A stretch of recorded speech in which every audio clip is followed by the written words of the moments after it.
guys, welcome sa ating channel. Ngayon magluluto tayo ng fresh pancit. Unang-una po, maglagay po tayo ng mantika sa kawali. Isunod na po natin ang ating sibuyas, bawang at paminta. Haluin lamang po ito hanggang ito ay sulutin ito para maiwasan po ang pagkasunog.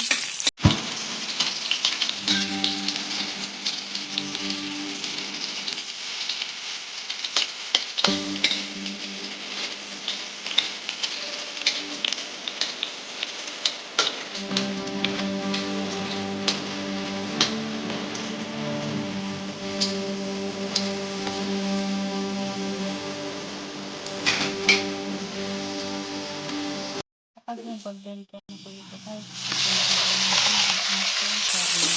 ito po binapit ko natin ito ay karne ng namin. Depende po sa'yo, pwede yung beef o kaya yung pork. Ano yung gagamit ko.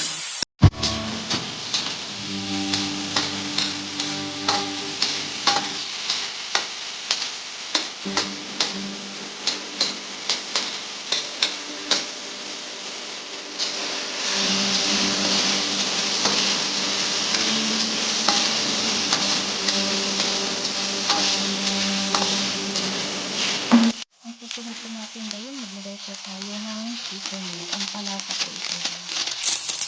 Depende po ito sa dami. Kung anong gusto nyo. At magkagay din po tayo ng salt.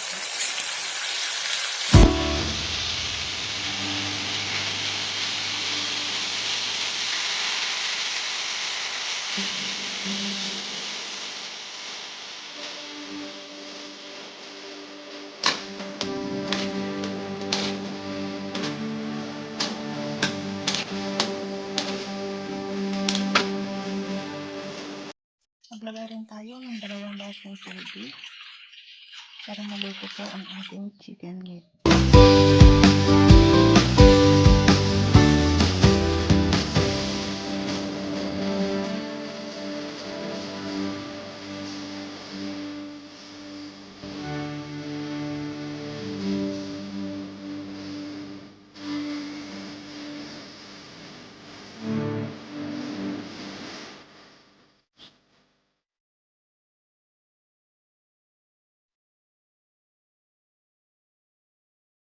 Sunod na po natin ilagay ang ating fresh pancit. Ayan po siya. At haluin lamang po siya.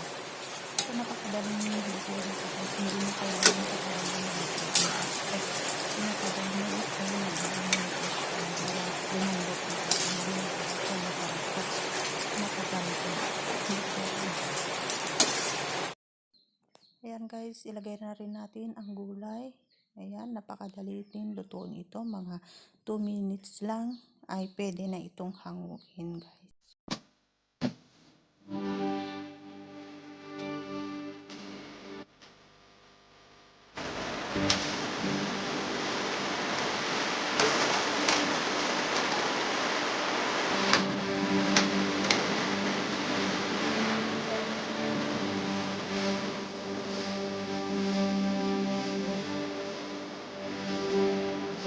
Guys for watching, and please don't forget to like and subscribe to my YouTube channel.